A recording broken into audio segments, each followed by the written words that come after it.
એસઆઈઆરની કામગીરીના ભારણ વચ્ચે મહેસાણામાં વધુ એક બીએલઓનું હાર્ટ એટેકથી મોત. રાજ્યમાં બીએલઓ એસઆઈઆરની કામગીરીથી કંટાળી આપઘાત કરવા લાગ્યા છે. કામના ભારણના દાવા કરી હાર્ટ એટેક આવવા લાગ્યા છે.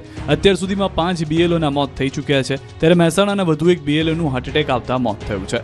મહેસાણા જિલ્લાના સતલાસણા તાલુકાના સુદાસણા ગામની કન્યા શાળાના મુખ્ય શિક્ષક અને બીએલઓ તરીકે ફરજ બજાવતા 50 વર્ષીય દિનેશ રાવલનું હૃદયરોગના હુમલાથી નિધન થયું.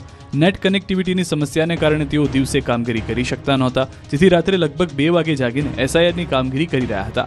2-4 દિવસથી રાત્રે ઉઠી ફોર્મને અપલોડ કરવાની કામગીરી કરતા હતા. ત્યારે દિનેશ રાવલને છાતીમાં તીવ્ર દુખાવો ઉપડ્યો. તાત્કાલિક તેમને સારવાર અર્થે વડનગર ખાતે ખસેડવામાં આવ્યા, પરંતુ માર્ગમાં જ તેમનું કરુણ મોત નીપજ્યું, જેને કારણે સુદાસણા ગામની શાળા તેમજ સમગ્ર ગામમાં શોકની લાગણી છવાઈ ગઈ. મૃતક દિનેશભાઈએ એસઆઈઆરની 70% જેટલી કામગીરી પૂર્ણ કરી લીધી હતી. થરાદની કેનાલમાં ગાબડું પડવાનો સિલસિલો યથાવત, લાખો લીટર પાણીનો વેડફાટ. બનાસકાંઠાના વાવ-થરાદ જિલ્લાના સરહદી પંથકમાં કેનાલ તૂટવાનો સિલસિલો યથાવત રહ્યો છે. વાવ-થરાદ સુઈગામના ભટાસણા ગામ નજીક કેનાલ તૂટી પડી હતી. કેનાલમાં મસમોટું ગાબડું પડી જતા પાણીની રેલમછેલ થઈ હતી. એટા માયનોર કેનાલમાં ગાબડું પડતા ખેતરમાં વાવેતર કરેલ પાક પર પાણી ફરી વળ્યું. રાયડો, જીરું સહિતના પાક ડૂબી ગયા. ખેતરોમાં પાણી ફરી વળતા ખેડૂતોને ભારે નુકસાની વેઠવાનો વારો આવ્યો. કેનાલમાં હલકી ગુણવત્તાથી કામ થયું હોવાના આક્ષેપ ખેડૂતોએ લગાવ્યા છે. આ તરફ પંચમહાલમાં રોડ પર ગાબડું પડ્યું. માણસ અંદર ઉતરે તો સમાઈ જાય એટલું મોટું ગાબડું રોડ પર પડ્યું. હાલોલ શામળાજી હાઈવે પર ગોધરા નજીક પડેલું આ ગાબડું જાણે કે ગુફા હોય કે ભોંયરું હોય એવું લાગી રહ્યું છે. કારણ કે જ્યારે એન્જિનિયર ગાબડાના સમારકામ માટે આવ્યો ત્યારે એ પણ જોઈને ચકરી ખાઈ ગયો હતો. એન્જિનિયર અને તેના મેનેજર વચ્ચેનો સંવાદ પણ વાયરલ થયો, જેમાં મેનેજરને આવડું મોટું ભોંયરું હોવાની વાત પર જાણે કે વિશ્વાસ જ નથી આવી રહ્યો. મેનેજર પથ્થર અને માટી નાખીને ગાબડું પૂરવાની સલાહ આપી રહ્યા છે, પણ નજર સામે ભોંયરા જેવડું ગાબડું જોઈને એન્જિનિયર મૂંઝવણમાં મુકાઈ જાય છે.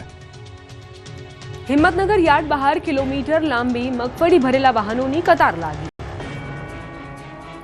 યાર્ડ બહાર વાહનોની લાઈન લાગી હિંમતનગરમાં, જ્યાં મોટી સંખ્યામાં ખેડૂતો પોતાની મગફળીને લઈને પહોંચ્યા હતા.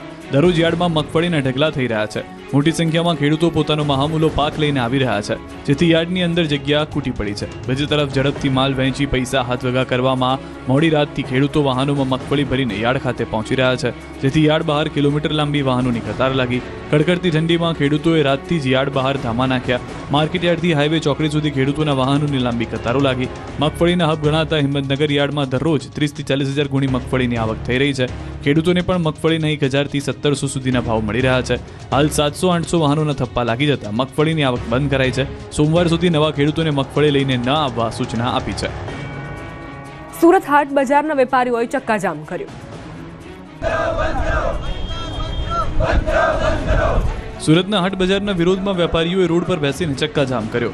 અરેડ તાલુકાના કરંજ હરિયાલ નેશનલ હાઈવે પર હાટ બજારના વેપારીઓએ રોડ પર ઉતરી હલ્લાબોલ કર્યો.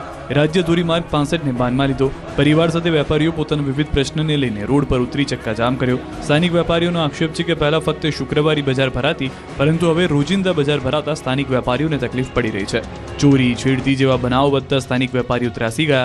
તો બીજી તરફ હાટ બજારી વેપારીઓએ દાવો કર્યો કે સસ્તું વેચીએ છીએ, જેથી મોટા વેપારીઓને તકલીફ થાય છે. હાલ તો બંને વેપારીઓ આમને સામને આવી ગયા છે. ભિલોડામાં યુજીવીસીએલની મનમાની સામે સ્થાનિકોનો હોબાળો. ભિલોડા વીજ કંપનીની મનમાનીથી જનતા કંટાળી ગ્રાહકોએ વીજ કચેરીએ જ ધામા નાખ્યા. લોકોએ તોતિંગ વીજ બિલ ભરવા છતાં વીજ કર્મચારીઓ વીજ પુરવઠો બંધ કરી દીધો, જેથી લાઇટ વગર અંધારમાં લોકોને રહેવું પડ્યું. લાઇટ વગર લોકો રોષે ભરાયા. આખા ગામના લોકોએ ભિલોડા વીજ કંપની કચેરીએ ધસી આવી. કચેરી આગળ ગ્રાહકોએ હોબાળો મચાવ્યો. યુજીવીસીએલ કર્મચારીઓની સામે આક્રોશ વ્યક્ત કર્યો. કર્મચારીઓને ઘેરી લીધા હતા. ગ્રાહકોનો આક્ષેપ છે કે બિલ ભરવા છતાં કેટલાક વિસ્તારની લાઇટ કાપી નાખવામાં આવી છે, ત્યારે તાત્કાલિક વીજ પુરવઠો શરૂ કરવા ગ્રાહકોની માંગ છે. તો આ તરફ થરાદમાં ઘાસચારો ભરેલો ટ્રક સળગ્યો. રોડ પર સૂકો ઘાસચારો ભરેલી દોડતી ટ્રક ભડકે બળી.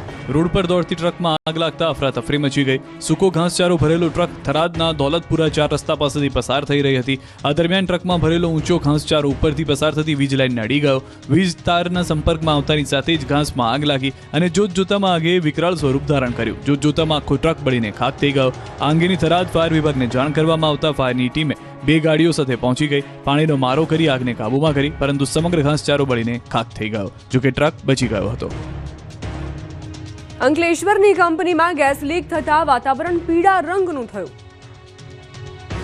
અંકલેશ્વરમાં વધતા હવાના પ્રદૂષણ વચ્ચે જીઆઈડીસીની કેમક્રક્સ કંપનીમાં સોડિયમ નાઇટ્રેટ ગેસ લીક થતા દોડધામ મચી ગઈ.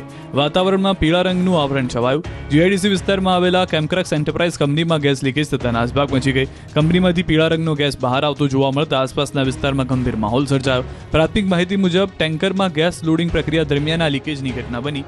સેફટી ટીમે તરત જ સ્થળ પર પહોંચી કામગીરી હાથ ધરતા પરિસ્થિતિ નિયંત્રણ લાવવામાં આવી હતી. તંત્રની તપાસમાં સોડિયમ નાઇટ્રેટ ગેસ લીક થયો હોવાનું બહાર આવ્યું. આ બનાવમાં કોઈ જાનહાની થઈ ન હતી. સેફટી એન્ડ હેલ્થ વિભાગ તેમજ ગુજરાત પ્રદૂષણ નિયંત્રણ બોર્ડ દ્વારા તપાસ શરૂ કરવામાં આવી છે.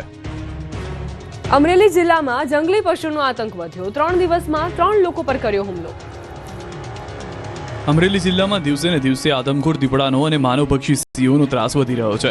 3 દિવસમાં 3 ગામડામાં દીપડા અને સિંહણે માણસો પર હુમલો કર્યો. પહેલા ખાંભાના ગીદરડી ગામે સિંહણે ખેડૂત પર હુમલો કર્યો, તો બગસરાના હમાપુરમાં સિંહણે 5 વર્ષની બાળકીને ફાડી ખાધી. તો ધારીના બોરડીમાં દીપડો એક ઘરની અગાસી પર ચડી ગયો. હવે ધારીના દલખાણિયામાં બાળકીને દીપડો ઉઠાવી ગયો. શિકારની શોધમાં ફરતો ફરતો દીપડો દલખાણિયા રેન્જના ત્રંબકપુર ગામે પહોંચી ગયો હતો. અહીં ગામની વાડીમાં પરપ્રાંતીય પરિવારની દીકરી બહાર રમી રહી હતી. ત્યારે જ આદમખોર આવ્યો અને માતાની નજર સામે 1 વર્ષની દીકરીને શિકાર સમજી ઉઠાવી ગયો. માતા બાળકીને બચાવવા માટે રોટલી કરતી કરતી દીપડાને પાછળ દોડી હતી, પરંતુ દીપડો બાળકીને મોતને ઘાટ ઉતારી ફરાર થઈ ગયો. આ અંગેની વન વિભાગને જાણ કરતા માનવભક્ષી દીપડાને પકડવા કુલ 7 પાંજરા મૂકવામાં આવ્યા.